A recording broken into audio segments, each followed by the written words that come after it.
ഇനി ഇത് എസ്കലേറ്റ് ചെയ്യുമോ എന്നുള്ള ഭീതിയാണ്. ഇപ്പോൾ നമ്മളിപ്പോൾ സാമൂഹ്യ മാധ്യമങ്ങൾ തുറന്നാൽ കാണുന്നത് യുദ്ധം ഉണ്ടാകുമോ, യുദ്ധഭീതിയാണ്.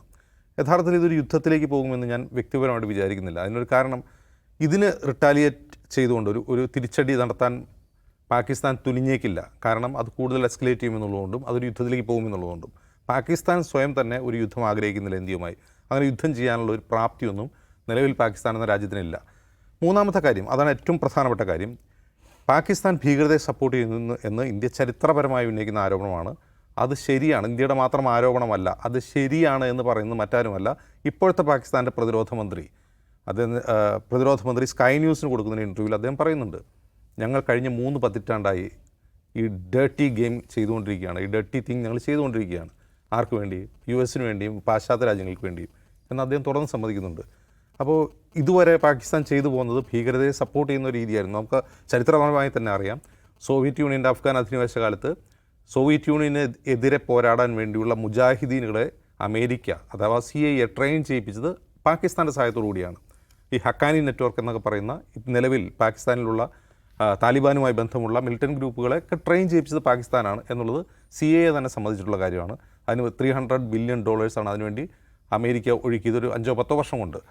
അതിനുശേഷം സോവിയറ്റ് യൂണിയൻ്റെ പതനത്തിന് ശേഷം ഈ പറയുന്ന മിലിറ്റൻറ്റ് ഗ്രൂപ്പുകളൊക്കെ എങ്ങോട്ട് പോയി? അവർ അഫ്ഗാനിൽ സോവിയറ്റ് യൂണിയനെതിരെയുള്ള യുദ്ധം കഴിഞ്ഞപ്പോൾ അവർ തിരിച്ചു പോകുന്നു, അവർ പാകിസ്ഥാനിൽ തന്നെയുണ്ട്. പാകിസ്ഥാൻ ആ പണി നിർത്തിയില്ല. പാകിസ്ഥാൻ എന്ത് ചെയ്തു? അത് ഇന്ത്യക്കെതിരായിട്ടുള്ള ക്രോസ് ബോർഡർ ടെററിസത്തിന് വേണ്ടി ഇതേ ഗ്രൂപ്പുകളെ തന്നെ ഉപയോഗിക്കുന്നു. എന്ന് മാത്രമല്ല, പാകിസ്ഥാനിൽ തന്നെ ഏറ്റവും നല്ല വിപണി മൂല്യമുള്ള ഒന്നായി ഇന്ത്യ വിരുദ്ധത മാറുകയും ഇന്ത്യക്കെതിരായിട്ടുള്ള മിലിറ്റൻസി മാറുകയും ചെയ്തതോടെ അവർ ഇവിടെയാണ് സപ്പോർട്ട് ചെയ്യുന്നത്. അപ്പോൾ അത് വാസ്തവമാണ് എന്ന് പാകിസ്ഥാൻ തന്നെ സമ്മതിക്കുന്നുണ്ടെങ്കിൽ പാകിസ്ഥാൻ അത് അവസാനിപ്പിക്കുമോ ഇല്ലേ എന്നുള്ളതാണ് ക്വസ്റ്റ്യൻ. അമേരിക്കയുടെ താല്പര്യങ്ങൾക്ക് അനുസൃതമായി പാകിസ്ഥാനിൽ തീവ്രവാദം വളർത്താൻ വേണ്ടി ഫണ്ട് ഒഴുക്കിയിട്ടുണ്ടെന്നുള്ള സത്യമാണ്.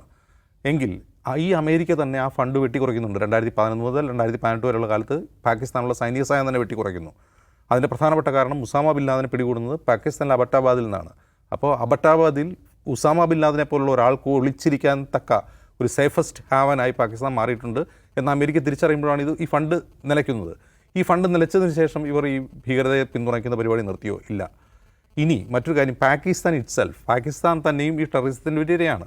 ഇപ്പോൾ ഇന്ത്യയിലേക്ക് നടക്കുന്ന മണ്ണിൽ നിന്നുള്ള ഭീകരാക്രമണത്തെക്കാൾ കൂടുതൽ പാകിസ്ഥാനിൽ തന്നെ ആളുകൾ കൊല്ലപ്പെടുന്നുണ്ട്. കഴിഞ്ഞ 2023 മാത്രമേ 400-ഓളം ഭീകരാക്രമണങ്ങൾ അവിടെ നടന്നിട്ടുണ്ട്. എന്നിട്ടും അവരെന്തുകൊണ്ടാണ് ഇതിനെ തടയാത്തത് എന്നൊരു പ്രധാനപ്പെട്ട ക്വസ്റ്റ്യൻ ഉണ്ട്. അതിന് ക്ലാരിറ്റി വേണ്ടതുണ്ട്. അതല്ലാതെ നമ്മുടെ മണ്ണിലേക്ക് അവർ അതിർത്തി കടന്നൊരു ഭീകരാക്രമണം നടത്തുക, നമ്മൾ തിരിച്ചാക്രമിക്കുക, അതുകൊണ്ട് മാത്രം ഈ ഒരു പ്രശ്നം അവസാനിക്കുന്നില്ലല്ലോ. ഈ പ്രശ്നം അവസാനിക്കാൻ അത് പാകിസ്ഥാന് മാത്രമേ സാധിക്കൂ. പാകിസ്ഥാൻ തന്നെ മുൻകൈയെടുത്ത് അവിടെ നിന്നുള്ള ഭീകര വിളനിലങ്ങളെ അവസാനിപ്പിക്കേണ്ടതുണ്ട്. ആ ഭീകരതയെ അവസാനിപ്പിക്കാൻ ഇന്ത്യ ഇറങ്ങി പുറപ്പെടുക, ഇന്ത്യ പോയി യുദ്ധം ചെയ്യുക, ഇന്ത്യ പോയി ഭീകര കേന്ദ്രങ്ങളിൽ ബോംബിടുക എന്ന് പറയുന്നത് പല കാര്യങ്ങൾ കൊണ്ട് തന്നെ പ്രശ്നങ്ങളുണ്ടാക്കും. അതിന് ഞാൻ മുമ്പ് പറഞ്ഞതുപോലെ കൊളാട്രൽ ഡാമേജ് എന്ന് പറയുന്നത് വലിയ പ്രശ്നമാണ്. ഭീകരവാദികളെ മാത്രമായി തെരഞ്ഞുപിടിച്ച് കൊല്ലാൻ പറ്റും ഒരു രാജ്യത്തിനും സാധിക്കില്ല.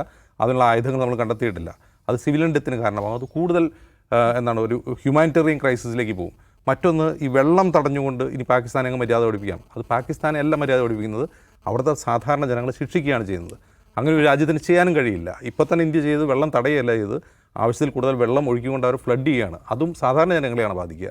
അപ്പോൾ സമാധാനം ഈ മേഖലയിൽ നിലനിൽക്കണമെന്ന് ആഗ്രഹിക്കുന്നുണ്ടെങ്കിൽ പാകിസ്ഥാൻ ഉറച്ച നിലപാടുകൾ എടുത്തുകൊണ്ട് ഐഡിയോളജിക്കലി, എക്കണോമിക്കലി, ഫിനാൻഷ്യലി, പൊളിറ്റിക്കലി ഈ പറയുന്ന ടെറർ ഗ്രൂപ്പുകൾക്കുള്ള പിന്തുണ അവസാനിപ്പിക്കണം. അതിന് അവരുടെ രാഷ്ട്രീയ നേതൃത്വം തീരുമാനമെടുക്കണം.